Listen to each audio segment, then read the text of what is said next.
Hi, thanks for being here. We are on day 11 of 14 days of yoga. For today's pose, you will need foam yoga blocks or other items that you may have been using for previous videos, and a towel. So go ahead and round up your items and we'll get started. Today's pose is Virabhadrasana 1 or Warrior 1, sometimes also known as Hero 1. You can't have 14 days of yoga without including a warrior pose or two.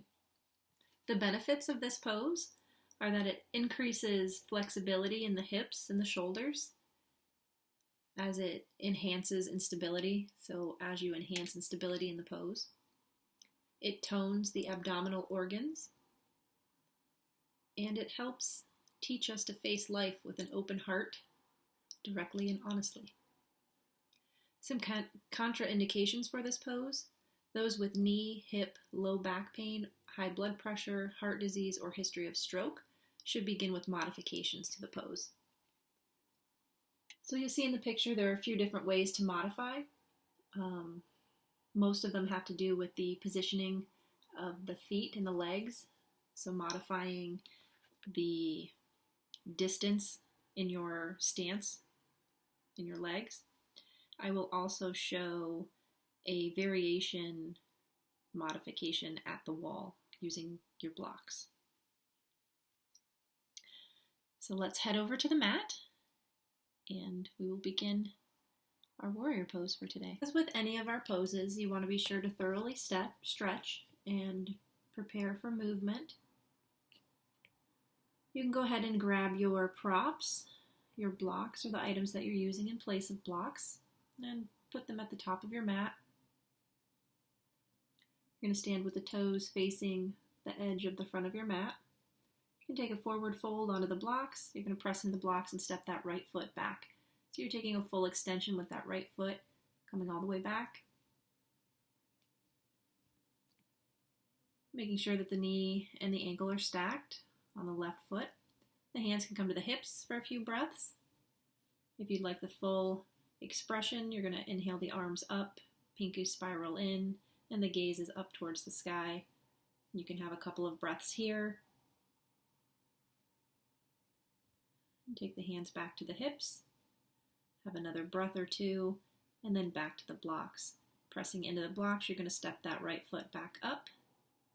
Check the placement of the feet, and then exhale, sending that left leg back. Again, you're checking to make sure now that on the right foot, the foot, the ankle, and the knee are all stacked and aligned.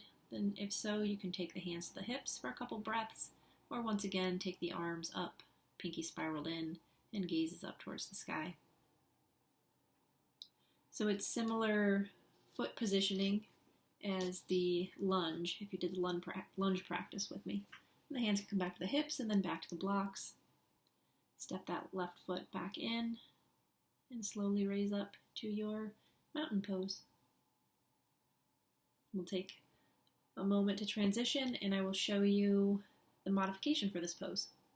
Another option for the placement of the feet is to keep the front foot at a 90-degree angle and the back foot at about a 45 to 60-degree angle.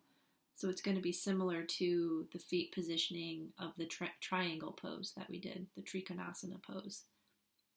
So that's another option, depending on flexibility and stability to maintain the pose. You can just play around with where you're going to have your feet positioned. Let's head over to the wall with one of our blocks or a towel. You can fold up a towel if you don't have a block for this particular pose.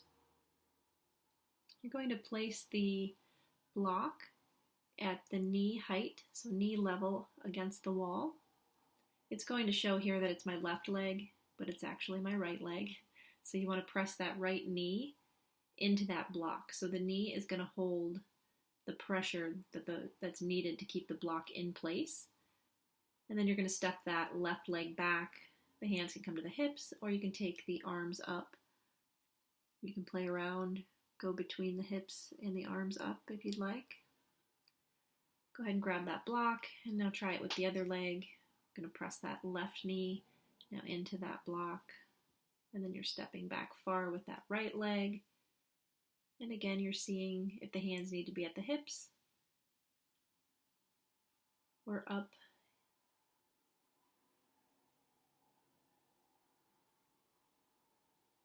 If you do take the arms up, you want to be sure that the shoulder blades are drawing down the spine and you're keeping the pinky spiraled in.